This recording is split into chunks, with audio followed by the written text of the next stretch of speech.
This is written to a form, and I can't remember what it's called, but you will notice an awful lot of repetition in it, as form poems often have. It's called Where Are All the Boys? Faces flicker on my internal screen. Where are all the boys I used to know? They Valentino'd me in my imagination, innocent, driven, each one of a kind. Where are all the boys I used to know? Robin, Joseph, Sean and Paulie Begg. Innocent, driven, each one of a kind, more differences than similarities it seemed. Robin, Joseph, Sean and Paulie Begg, one velvet dark, one loose as ginger string, more differences than similarities it seemed. When I was young, each meeting was unique. One velvet dark, one loose as ginger string, and Paul the butcher boy, where is he now? When I was young, each meeting was unique. In love or out, men were a mystery. And Paul the butcher boy, where is he now? Red-faced for a time, suffused with bad cholesterol. In love or not, he's had his mystery exposed by life's insistence to conform. Red-faced, rotund, suffused with bad cholesterol, I only meet such social stereotypes. Exposed to life's insistence to conform, boys hidden in the roles they have put on. So now I only meet with social stereotypes. I now, a lady of a certain age, with more similarities than differences exposed, it seems. Where are all the boys I used to know? That's it. Lovely. I had another one. Open.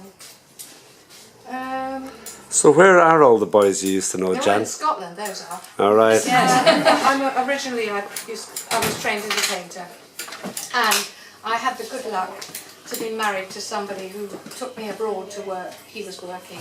I had the time to paint, and I sat on a sea wall on the equator, and this is called painting the wind. I'm sitting astride the equator. Weather streams towards me across the South China Sea. The sea wall is racing from under my feet. On my easel the wind is painting the enormous sky, the ragged clouds.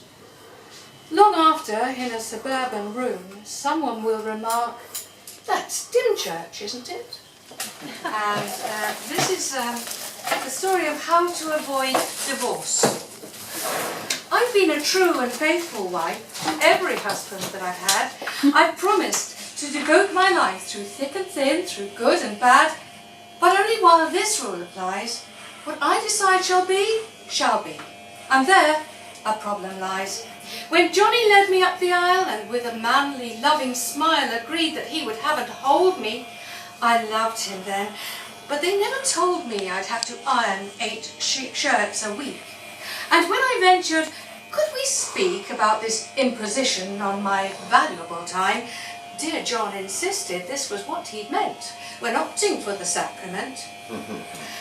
As a blunt instrument, the iron was great. John's status quickly changed to late. My second love was handsome Dave. Before we married, he would rave about the cute and charming way I spent our weekends, how I lay in bed expecting cups of tea and tasty meals to come to me. 1 week past our honeymoon, I found that Dave had changed his tune. "Get up," he said, "and get me bacon, eggs and toast. Come on, you do have legs." I went downstairs and laid a tray. I brought Dave's last meal up that day. I even brought an appetizer, grapefruit, laced with fertilizer. Sliced thinly, chopped and barbecued, he flushed quite neatly down the loo. My third attempt at wedded bliss began so well. We loved to kiss and cuddle at all times of day and let no chores get in our way.